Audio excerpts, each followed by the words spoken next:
So you're running the show? Yeah, pretty much Cool. Yeah. helping. The only thing I'm not a trainer. I'm I was invited by Adam. I just want to check out how it's gonna roll. What it's all Okay, about, and cool. so Well, welcome. Thanks for joining. So and that's totally fine that you're not a trainer. If anything, this is just an opportunity for you to talk to us trainers, answer any questions you may have, or You guys can turn into robots. Hey guys. Then you can see for yourselves. hey, Adam. Hey, how's it going? Yeah, so I was just talking to Blaze. Blaze, that's your first name, right? Blage. well, Blage. Oh, Blage. Oh, it looks like that's Blaze. Okay, cool. Blage. Well, I think I still don't have the pronunciation down 100%. yeah, those names are tricky. Yeah, no, it's a I cool was name thinking though. I maybe you like gotta it. take me to Poland. Sure, whenever I You can gotta, go, I will you gotta take take you. me to Poland. Say that again? Awesome. There we go. So, well, it's funny, Gary. It would have been just you and me if I hadn't invited Blage just a second ago. But so what we're trying to do, Blage, is we're trying to do this every Wednesday at 4:30. This is literally the second time we've done it. You know how these things go. It's like you need to build a little bit of momentum, and you need to also this is for us. I think this is like just trying to work the muscle of showing up and having the space open for people to come in and have a forum. Yeah, it takes time. I can Yeah. realize that. So it's one of those things that you've seen Monday Morning Power Evolve, and I think we're going to do some different. Keep moving in the direction of. What do you think? Are you getting tired of those? You getting tired of those affirmations on Monday Morning Power? Do you want to upgrade those a little bit?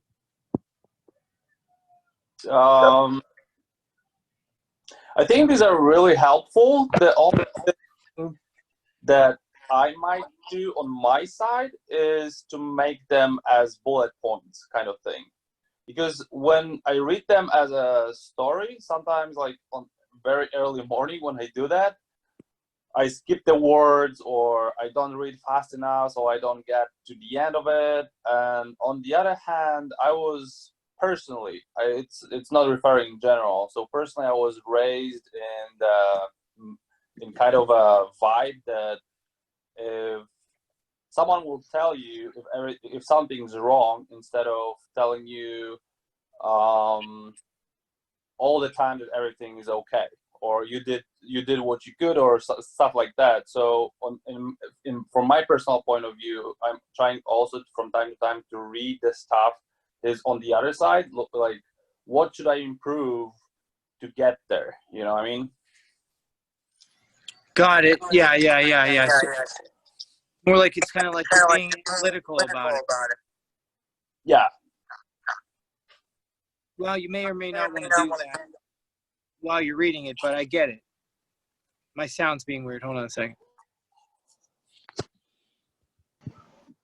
Yeah, there's a little bit of a reverb there. How about now? Seems better.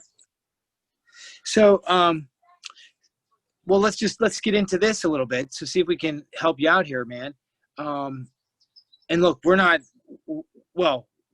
experts-ish, right? We spend all our time exercising and fitness, just like you spend all your time, probably trying to maximize your abilities as a photographer, right? Pretty much. So anything that we can help you out with, we would be flattered and honored that we could ask you, that we would answer any questions you have. Yeah, I mean, I do my morning exercise, so I force myself to wake up at 6 a.m. in the morning, go to the park, grab a couple of stuff I have, and just exercise for half an hour, meditation for 15 minutes, and go home. Basically, what I'm struggling with, for example, is I sit a lot, so I tend to have, and I also have a little bit shorter leg, which means I have a hip problem. Like when I walk a lot, or I don't have a like higher suspension over my right foot, so my hip hurts. So I'm trying to exercise to minimize the way to minimize my pain, or yeah, basically that. So it's not about the strength, but it's much more about like being flexible and stretch those muscles and joints and everything else.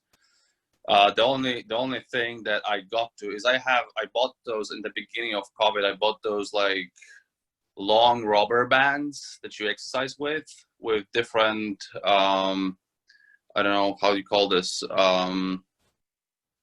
resistance. Oh, there we go, with different resistance. And when I do, for example, I do sit-ups, so I put the band on my arms and under my feet, and I do sit-ups. I found that when I go home after like 2 hours or whatever, just my back just hurts, like everything compresses, probably because of the resisting band, and it just doesn't work. So I'm looking for any other like resistant exercises I can do to strengthen my legs and hips muscles all around, but not to hurt my back, because I can. Yeah, and you're doing sit-ups with exercise bands. Yeah. As added resistance. Yeah. And you could do a ton of sit-ups. Like, would you say could you do 50 sit-ups no problem without the bands? Yeah, I mean, I didn't count, but I have pretty strong legs, so I don't feel like it would be a problem. Right. Okay, fine. I do know that sometimes that can be hip flexors. Like you feel your back is tight after doing a lot of sit-ups. So the hip flexors can get tight, meaning the muscles that actually like raise your legs are also the same. If I hold your legs down, they lift your body up if you're doing a sit-up. So if you're doing weighted sit-ups, you potentially are using your hip flexors more. What's crazy about the specific muscle of the psoas, if you look that up, it is the filet mignon, or the tenderloin of the human being, and it runs from the inside of your leg all the way up to your lower back, and it literally attaches to your spine. Wow. Yeah, I agree. That sounds like what it's probably happening, causing those type of problems right now. Because you think you're doing core work, but you're actually doing hip hinging work. What do you call that? It would be hip flexion, right? Right, hip flexion. You're flexing your hips. You're bringing your upper body closer to your lower body. So that means that the two body segments, that's usually flexion. When the body segments come closer together, you're going into flexion. You're using your hip flexors, which when I first heard that, and someone said, yeah, they're in your legs, and I would look at my legs, like I'd look at my quads, like as I was doing sit-ups, and I'd see like a couple muscles kind of tightening up in my legs. And I'm like, oh, well, those are quad muscles too. So I'm strengthening my quads by doing sit-ups.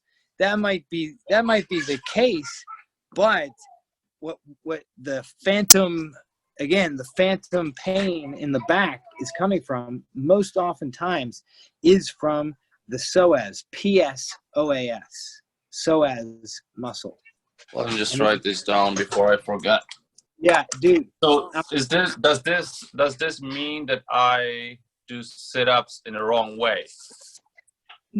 No, what it means is I think you probably could benefit a ton from hip extension exercise, right? Okay. So you're really good at folding forward.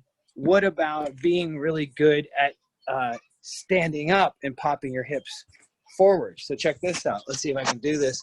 Don't lose my Wi-Fi. Right? So you're good at going like this. You need to do exercises that make you come up like this. Yep. And you can take those bands that you have, you can put them around your feet and up around your neck so that they're right here, so that you're standing on them. and you fold forward and stand back up. Gary, see if you can give him another variation. I'm going to grab the bands and I can show you. What about if I put the band around the tree and put it like around my like the waist height, Yep, and just yep, do it like yep. this kind of, you know, what kind of movement is it? But Right. No, I appreciate that. That was nice, good visual there. Yeah. So let's see. A tree is probably too big. I don't know what bands you have. Let me just grab a couple bands. Gary, keep.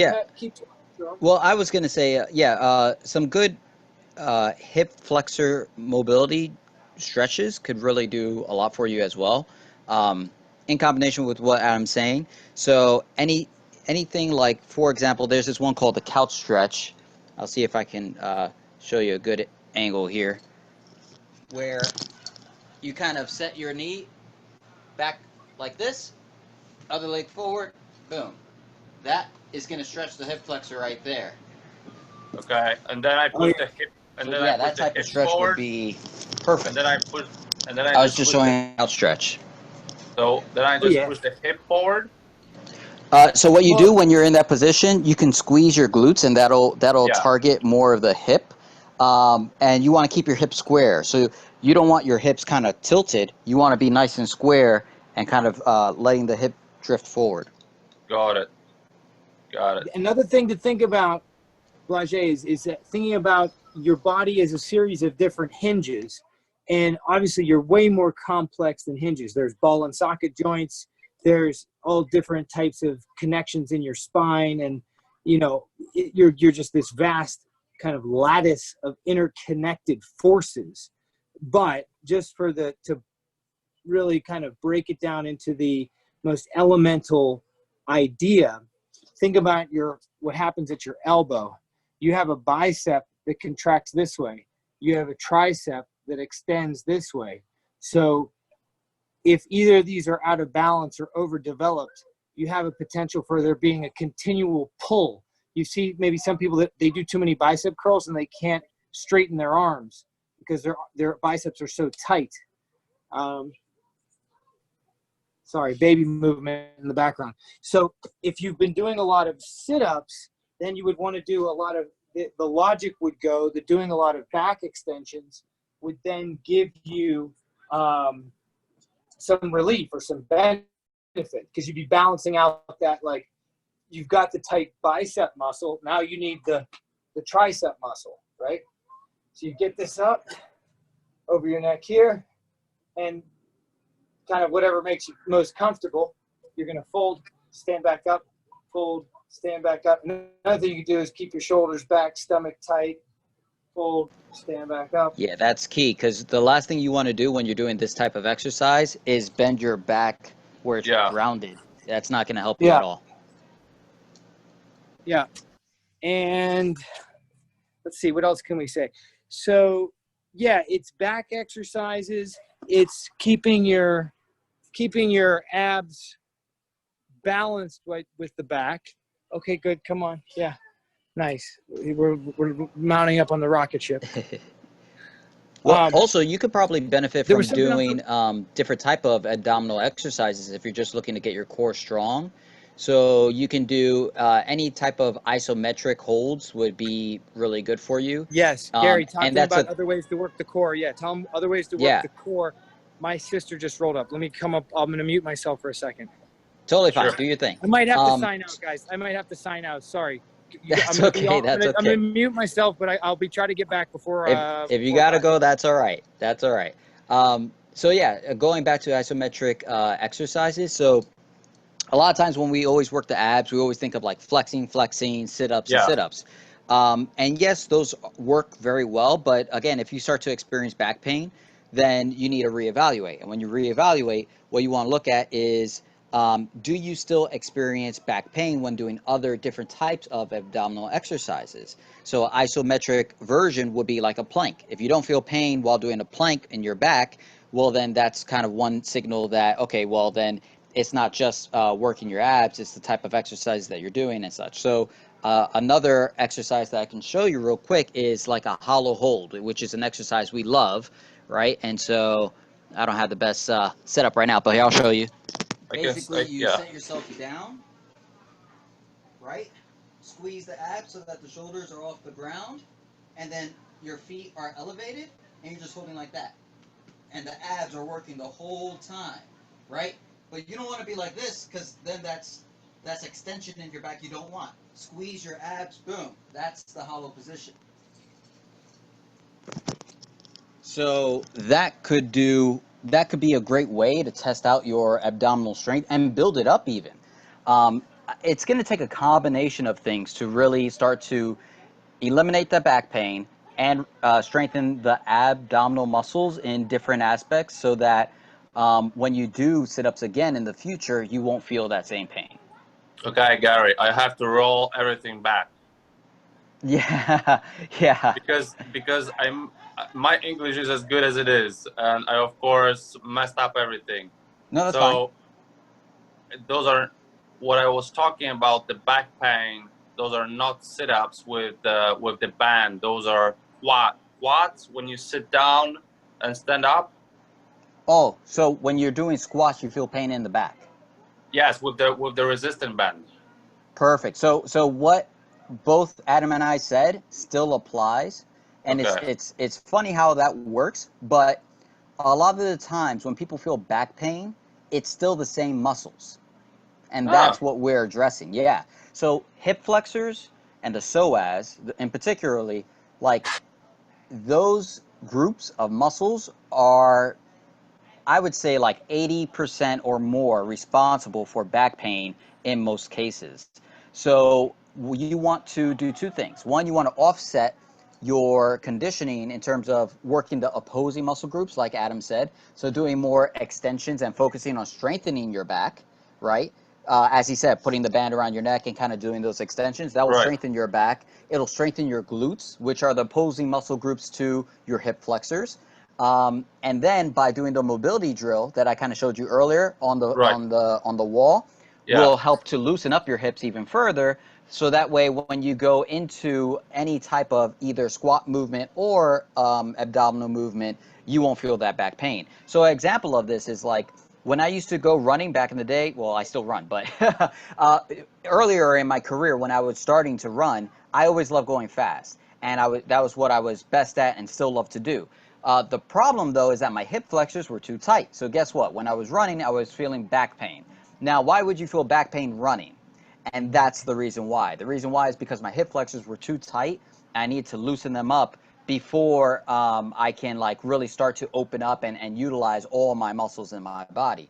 So once I started So to it has nothing. It has nothing to do with persistent, like regarding the running or those resistant exercises. This has nothing to do with No. like constant bumping on the ground or concrete or whatever else. I mean, so depending on the person, sometimes those things do matter, right? So like high impact activities can affect your back, and it's something that needs to be considered.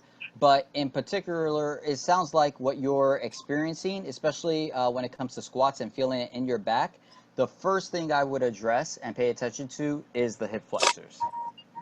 And then Okay. let's say, for example, let's say you tackle that, you work on it, you loosen it up, and you still experience back pain. Well, then you have to look at the other things that could be contributing to it. But that's the first big block that you want to analyze. Oh Okay. yeah, you know, another thing is, you know what? That was not my sister. That was actually the Stop and Shop food delivery. So I got to put food away now, and the FedEx guy at the same time. Okay. Okay, now, Gary, show him the sun salute. Okay. Okay. Cool. Show him the sun salute, because this move, Blage, is like along the lines of that stretch that Gary showed you. This is like a quick way. If you're at your desk all day, set your alarm every 45 minutes. Get up and do 3 of these on each side, and it will fix your back like nobody's business. Yeah, it'll be good. I'll show you real quick. So, what you would do, take a step back, right? Hands together, reach up. So you're low, right? So that you can feel the hip flexor stretch. Yeah. Reach back. And then you're going to reach down for the floor. Foot back, hips up. You bring your other leg forward. Right? So there's the opposite leg now. up, back, and you can see that back leg stretch, reach, and you would continuously flow through that, reaching down for the ground, going into the downward dog position, other foot forward, up. This part is the where you really feel that stretch in the hip flexor, and it also is great for just fixing up the back, strengthening it up as well, just working on your mobility. That's really interesting, because the other thing that I experience, and maybe I stopped doing this because I go to the park, but I have this like big gymnastic ball, and what the exercise that I was doing is putting my legs on the ball and rolling them into my stomach, kind of Yeah, I know exactly what you're talking about. which is a really good exercise. But I Yeah. stopped doing that partly because those muscles, I don't know if they're muscles, but like the parts, I'll show you. The parts like over here inside. Yeah. You're describing So those. tense. What you pointed out is the hip flexors, and Adam and I both worked with hundreds of clients, and you would be surprised how consistent of a problem this is with a lot of athletes in terms of having hip flexor mobility issues, because majority of the movements we do is all anterior focus, right? We don't focus enough on the posterior chain, so the back of the body. We always focus on what's in front of us, right? So crunches, we always focus on squats, still hip flexors. We don't do as much work on the opposing muscle groups. So even with that exercise you're mentioning, like it makes sense how those hip flexors started to tighten up, because every other exercise you're doing, just because they're more accessible, will definitely start to lead to that tightness building up. So yeah, if you had a program that properly trains you on how to activate the posterior chain and loosen up your hip flexors, those two things, you would feel a ton of difference. I have no program. I just do it everything that I can. Oh, Yeah. Well, YouTube, hey, see what works. for sure, man. Well, that's why we're here to help. I mean, just even giving you that advice, I'm sure that there's a lot of different ways that you can approach it, but we're here to help. So, we can always help develop a program for you. Right now, we have an online program and platform that we're using and distributing out to our clients that's been working very well. So if that's something you're interested in, we can definitely set you up with something like that. Okay. Yeah. Awesome. Cool, man. Yeah, those are. This is basically the matter, of me like exercising more properly and stretching those hips and muscles and those contractions, and I should be good. I don't know how long it should take, but I'll probably feel the difference, right? Oh yeah. I wouldn't rush it. Take your time. You want to be patient with it. I would say, from what it sounds like, I think if you spent a good 3 to 4 weeks kind of just really tackling the problem, you'll see a world of difference. And even still at that stage, you might get 50% relief that feels like 100% to you, like at that point in time. And then there's still 50% more that needs to happen, and that could happen the following month. You know what I mean? So Yeah. these things, they take time. It's not as quick as like, okay, 2 weeks and then it's done. I mean, for some people that might be the situation. Depends on how severe of the situation is to you as an individual. Okay. Yeah. Awesome. So what do you do now when the COVID hit? Are you Well, like, Adam? Let's talk about you a little bit. well, I'm doing well. So I'm working with Adam still. Obviously, we're still a team. Our gym isn't like fully operational right now. It had to, close down. But we're hoping to open up soon. We train all our operations moved to online. So all our meetings moved online. All our clients are online now, and it's been working out pretty well. So. There's a lot of challenges that come with it, but we're happy with the progress so far. Awesome. What's that? No, so he was asking like how we're doing, now that COVID hit, and I told him that, we moved all our operations online now, and that yeah, that so far it's been pretty good despite the challenges. No. Yeah, wait. You got to set up Blage with a trainerized account. Okay, cool. Yeah, let's do Set that. him up. I was just telling him. I was telling him about it briefly, but that'll be perfect. We'll give him we'll set him up with that. I told him we get it done by Monday the 6th. Oh yeah, plenty of time. And we'll build out a program for him, and we'll put in there, if we're super on top of it, I think we have the sun salute at the very least, but we'll try to put some stuff in there for your back. So it'll be like back rehab as well. Yeah, with everything he mentioned, we'll be able to build out like a pretty detailed program to address these things for sure. Okay, that's our homework for sure. That's my homework as well. It.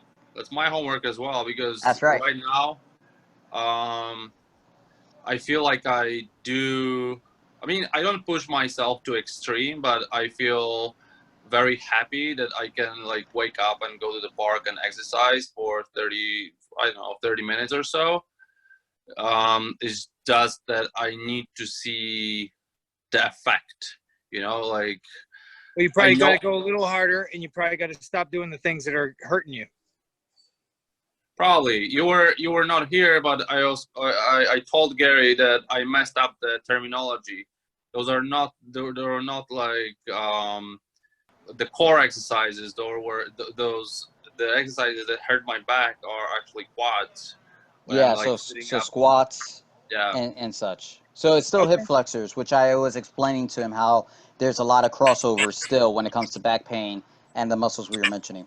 Yeah, no doubt. And if you're not intimate with your psoas muscle, and it takes some time, but the stretches Gary showed you and the sun salutes and stuff like that, those usually work directly on that muscle and that movement and the thing that needs to get loosened. And so once you start doing that on a regular basis, you'll start to know right away. Like I can tell when my stuff is tight, and I'm just like, oh, I need to like bust out a sun salute. Oh, even right now, goodness gracious. You feel it's in there and it's tight, and you can feel the pull. Your lower back will have a tightness that doesn't seem like it just stretches out or goes away.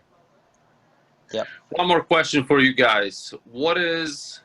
How long should an effective workout last? Like without like going to the gym and 5-10 minutes. Yeah, it could be 5-10 quick. minutes. It could be 10 minutes, it could be 15 minutes. It doesn't need to be like an hour. It doesn't need to be an hour. It doesn't even need to be 30 minutes. It can be, 5 to, 20 minutes, I would say. And that'll be sufficient. I would say take one movement, do it to failure, and that's a workout, whatever length of time that takes. Push-ups to failure, that's a workout. That'll change your body because you went to failure. Push-ups to failure, squats to failure. Oh boy, my son is destroying everything. Let's he's literally like tearing boxes apart. Yeah. I gotta go. You gotta go get him. Well, it's 5 o'clock. It's 5 o'clock.